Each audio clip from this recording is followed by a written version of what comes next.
there's just one thing that comes to my mind, and that's sailing. When I started sailing, I was involved in church. I was growing in church, but I had a decision to make. Am I gonna choose sailing? And if I do choose sailing, I'm gonna start missing our midweek service, and random weekends throughout the summer. So what do I choose? Do I choose sailing, or do I choose God, staying in the church and everything? Well, I chose sailing, and it didn't seem like a big deal at the time. It seemed like, oh, it's just a midweek service. I'll make that up. That's fine.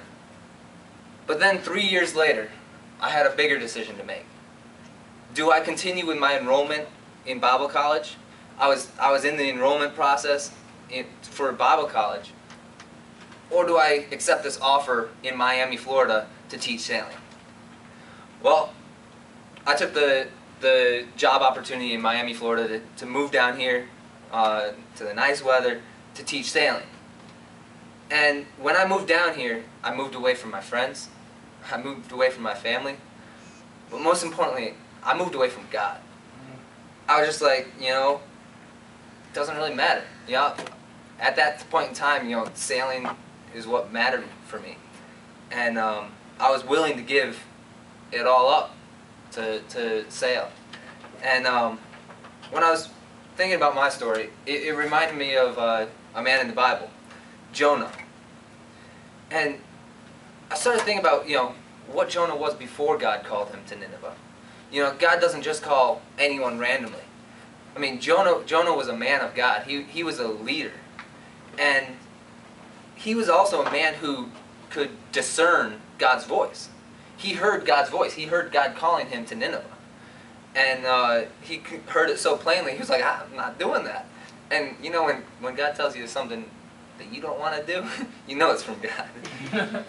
So Jonah was a leader that turned away from God. I'm going to turn to Jonah chapter 1, reading starting in verse 1. The word of the Lord came to Jonah. Go to the great city of Nineveh and preach against it, because its wickedness has come up before me. But Jonah ran away from the Lord and headed to Tarshish. He went down to Joppa and he found a ship bound for that port. After paying the fare, he went aboard and sailed for Tarshish to flee from the Lord. Then the Lord sent a great wind over the sea, and such a violent storm came across, and storm arose that the ship threatened to break up. All the sailors were afraid, and each cried out to their own gods. And they threw the cargo overboard to lighten the ship. But Jonah had gone below, where he lay and fell into a deep sleep. The captain of the ship went to him and said, "How can you sleep? Get up and call on your God. Maybe he will take notice of us, and we will not perish." And then skipping down to verse 11. The sea was getting rougher and rougher, so they asked him, "What should we do to make the seas calm down?" And then Jonah replied, "Pick me up, throw me into the sea, and the sea will become calm.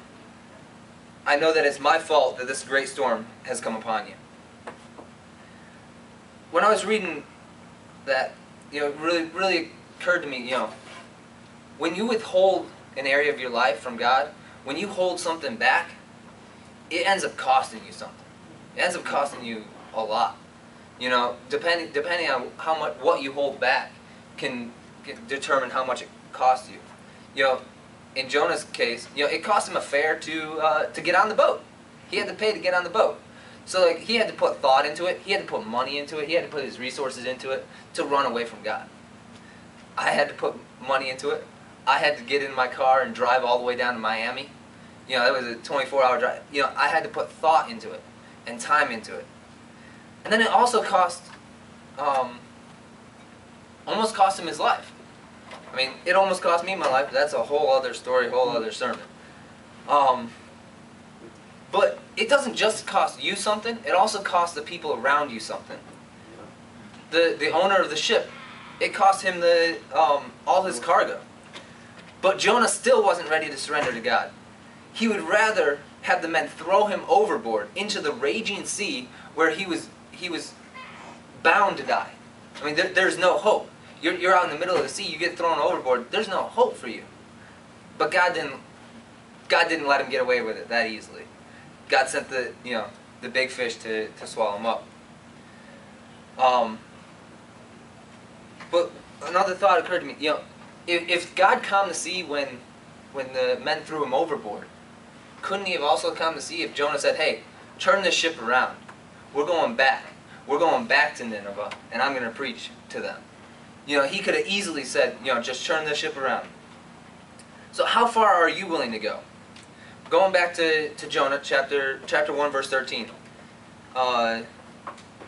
Instead, the men did their best to row back to land, but they could not, for the sea grew even wilder than before. Then they cried out to the Lord, "O Lord, please do not let us die for taking this man's life. Do not hold us accountable for killing an innocent man. For you, O Lord, have done as you pleased." Then they took Jonah, threw him overboard, and the raging sea was calmed. As the men greatly feared, the men greatly feared God, and they offered a sacrifice to the Lord and made vows to him. But the Lord provided a great fish to swallow up Jonah, and Jonah was inside the fish for 3 days. How much is it going to cost you? Are you holding on to that? Jonah was in the belly of that fish for 3 days. I know I wouldn't want to be around him after that. So I mean, how much is it going to cost you? Shortly after I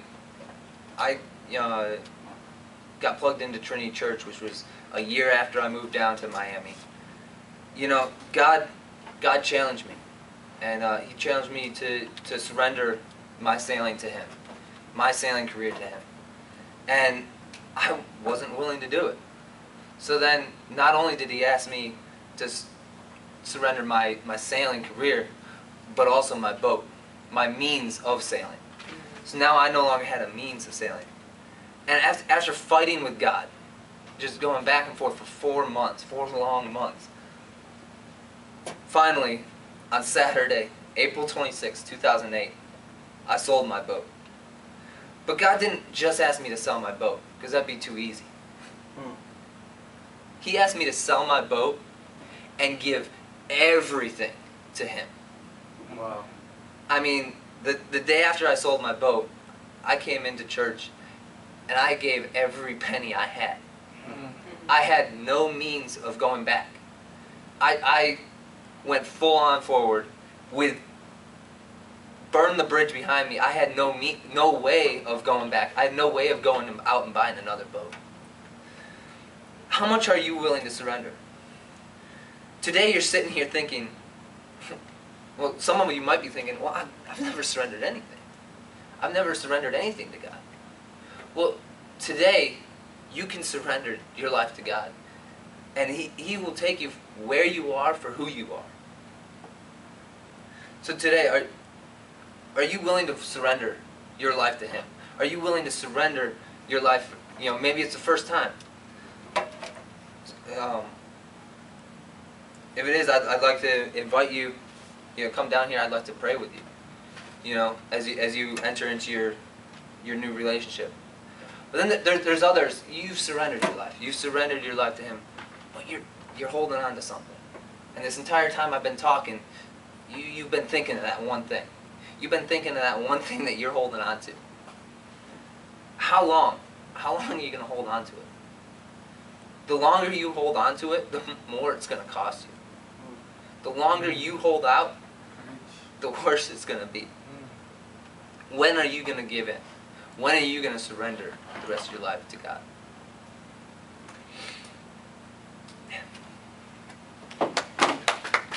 Thanks, Doctor.